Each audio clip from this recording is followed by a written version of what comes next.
शिव महापुराण की कथा कहती है त्रिवेणी का पौधा घर में नहीं लगाया जाता। कई कई लोग इतने चतुर होते हैं कि घर में ही त्रिवेणी लगा लेते हैं कि गमले में आंवला लगा लिया, पीपल लगा लिया, बड़ लगा लिया। तो ये त्रिवेणी का जो पौधा होता है ये बाहर होना चाहिए, घर के अंदर नहीं होना चाहिए। हाँ, आंवले का पेड़ आप अलग से लगा लो, चल जाएगा। पीपल का पौधा छोटा लगाओगे, थोड़ा समय तक, जब तक पीपल बड़ा ना हो, तुम्हारे सिर पर छाया ना ही हो, तब तक तो आप घर के अंदर लगा सकते हो। पर पीपल बड़ा हो जाए और उसकी छाया आपके सिर पर आने लगे तो उस पीपल को घर में नहीं रखना, उसको बाहर लगाना। आंवले का पौधा आपको बड़ का पौधा छोटा हो, उसकी छाया ना पड़े, तब तक आप पूजन के लिए लगा लो, मना नहीं है। पर बाद में जब छाया सिर पे आने लगे तो बड़ को भी आपको बाहर लगाना पड़ेगा। केवल आंवले का पौधा ऐसा होता है जो घर के अंदर आप लगा सकते हो। शमी का पौधा घर में लगा सकते हो, पर शमी का पौधा भी जब बड़प्पन में आ जाए, बड़ा हो जाए, तब उसको भी हटाना पड़ेगा।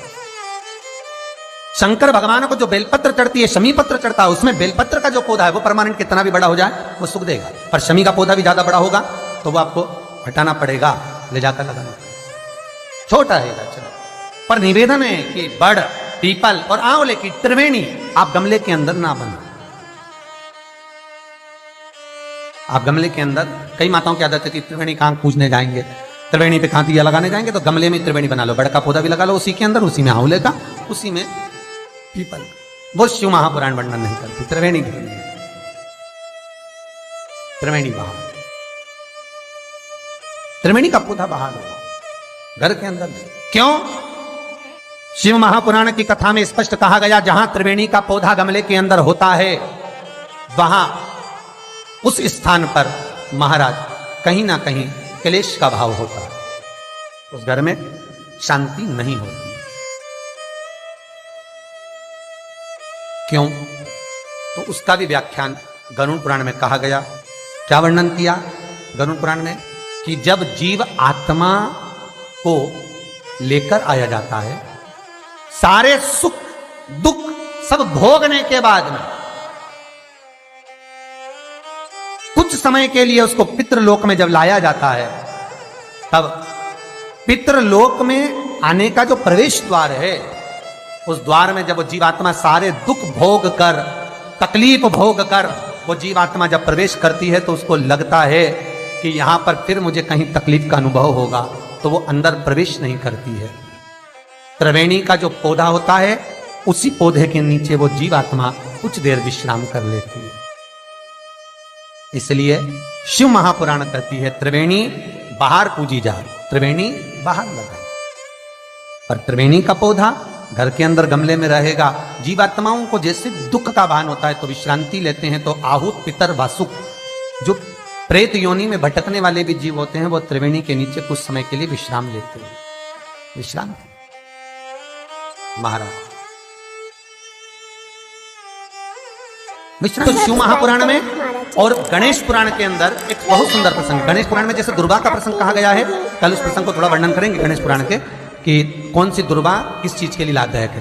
तो गणेश पुराण में शमी के जो पत्ते का वर्णन करा गया, तो उसमें स्पष्ट कहा गणेश पुराण में कि यदि एक लोटा पानी, एक कलश जल, उसमें चंदन घोलकर अक्षत के 5 दाने और पीपल के 2 पत्ते उसमें डालकर शमी के पेड़ के ऊपर उस जल को समर्पित कर कर आप अपनी कामना बोलकर जिस कार्य के लिए जाते हैं, वो कार्य मात्र 3 दिन में सफल हो जाता है। मात्र 3 दिन लगे। गणेश पुराण शमी पत्र का, शमी का जो पौधा आपको कहा था, बेलपत्री माता पार्वती के नैना शुरू से प्रकट हुई, रुद्राक्ष का पौधा शंकर भगवान के नैना शुरू से प्रकट हुआ, और शमी का जो पौधा है वो उमा और महेश, माता पार्वती का जो एक अवतार हुआ था उमा अवतार, तो माता पार्वती जो 52 अवतार माता पार्वती के हुए हैं, उसमें एक अवतार माता पार्वती का उमा अवतार है। तो उमा अवतार जब माता पार्वती का हुआ था तो उसके साथ में शंकर भगवान को महेश्वर अवतार लेना पड़ा था। महेश्वर अवतार भगवान शंकर ने लिया, तो उमा और महेश्वर का जब मिलन हुआ था, उस मिलन के दृष्टिकोण से, उस मिलन की दृष्टि से शमी का पौधा उत्पन्न हुआ। शंकर भगवान की जो जलाधारी है, बस उस जलाधारी का मुख उत्तर का होना चाहिए। घर में भी अगर शंकर भगवान का शिवलिंग रखते हैं अपन, तो शंकर जी की जो जलाधारी का मुख होता है वो उत्तर का होना चाहिए। उत्तर।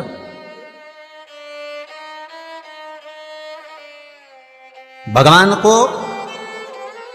जब भी बेलपत्र आप शिवलिंग पर समर्पित करते हैं तो ये डंडी का मुख आप जहां बैठकर कर रहे हो, आप उधर बैठे हो, इधर बैठे हो, इधर बैठे हो, जहां तुम भगवान शंकर के सामने बैठे हो, इस डंडी का मुख तुम जिस जगह पर बैठकर बेलपत्र समर्पित कर रहे हो, तुम जिस जगह बैठकर बेलपत्र चढ़ा रहे हो, तुम जिस जगह बैठकर बेलपत्र को भगवान शिव को समर्पित कर रहे हो, इस डंडी का मुख आपके ठीक विपरीतता के भाव में होना चाहिए। भगवान शंकर को जहां बैठकर चढ़ाओ, डंडी का मुख विपरीतता का।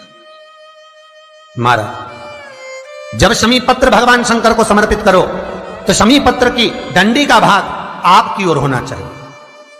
बेलपत्र की डंडी विपरीता भाव और शमी पत्र की डंडी का भाव, शमी पत्र की जो डंडी होती उसका भाग अपनी ओर होना चाहिए। यह बटकेश्वर महादेव कोई साधारण नहीं है महाराज।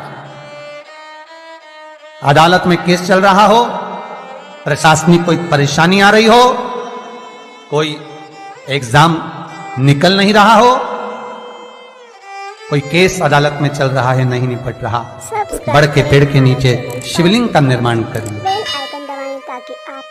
और शिवलिंग का निर्माण कर कर पूजन कर कर घी का घृत का दिया लगाकर दही चढ़ाइए। उस दही को वापिस हाथ से चम्मच में निकाल लीजिए। उस दही को रख लो, शिव जी की पूजन अर्चना कर कर भगवान भोलेनाथ के शिवलिंग का विसर्जन कर आओ। दही जो चम्मच में निकाला है उसको एक रुमाल में लगा लीजिए, चाहे स्वस्तिक बना लो, चाहे छापा लगा लो, बिंदी लगा लो। उस रुमाल को जिस एग्जाम में बैठ रहे हो उसमें जेब में रख कर ले जाइए। अदालत जा रहे हो तो उसको अपनी जेब में रख कर लेकर जाइए। महाराज, बटकेश्वर महादेव का पूजन, बटकेश्वर महादेव का स्मरण, बटकेश्वर महादेव की आराधना, बटकेश्वर महादेव का नाम जाप, बटकेश्वर महादेव की अर्चना फल देती। बटकेश्वर सुख प्रदान करती है, आपके जीवन का आनंद प्रदान कर देती है, आपके जीवन का आनंद फल देती है। श्री शिवाय नमस्तुभ्यं।